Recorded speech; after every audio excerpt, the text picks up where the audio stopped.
Assalamu alaikum. Welcome back to School of English by Musfeka. Lead to advance ইংলিশে আমরা cause use না করে lead to দিয়ে sentence বলতে বা লিখতে পারি। কজ মানে যেমন ঘটা, একটির কারণে আরেকটি বিষয় ঘটা, সেই একইভাবে লিড টু দিয়েও একটি কাজের ফলস্বরূপ আরেকটি কাজ ঘটাকে বুঝায়। So lead to means to cause something to happen or to result in a particular outcome. তাহলে চলো আজকে আমরা লিড টু এই ফ্রেজাল ভার্বটি দিয়ে কিছু নতুন সেন্টেন্স দেখি। কঠোর পরিশ্রম সাফল্যের দিকে নিয়ে যেতে পারে। Hard work can lead to success. Hard work can lead to success. ভালো যোগাযোগ আরো ভালো সম্পর্কের দিকে পরিচালিত করবে। তার মানে ভালো সম্পর্কের কারণ হিসেবে কি থাকতে পারে? ভালো যোগাযোগ।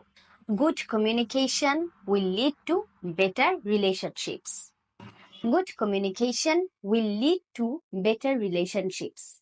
স্বাস্থ্যকর খাবার একটি দীর্ঘ জীবনের দিকে নিয়ে যেতে পারে। Healthy food can lead to a longer life. Healthy food can lead to a longer life. নতুন সুযোগ খুলে দিতে পারে এডুকেশন।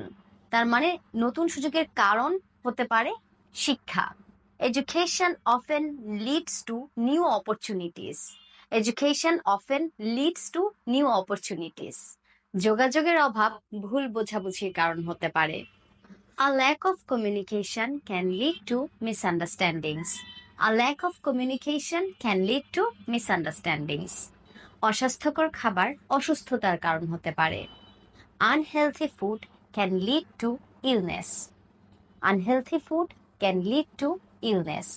তোমরা খেয়াল করবে আমি বলেছি আনহেলথি বা হেলথি, আমরা ওয়ার্ডটা হেলদি দ দিয়ে বলি, অ্যাকচুয়ালি সেটা ভুল, বলতে হবে থ sound, healthy or unhealthy.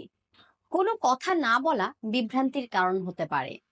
No talking can lead to confusion. No talking can lead to confusion. মানসিক স্বাস্থ্যের গুরুত্বকে অবহেলা করলে মানসিক চাপ এবং উদ্বেগ সৃষ্টি হতে পারে। Ignoring the importance of mental health can lead to stress and anxiety. Ignoring the importance of mental health can lead to stress and anxiety. His dedication can lead to great achievements. এই সেন্টেন্সের অর্থ তোমরা লিখে জানাও। Thanks for watching. আসসালামু আলাইকুম।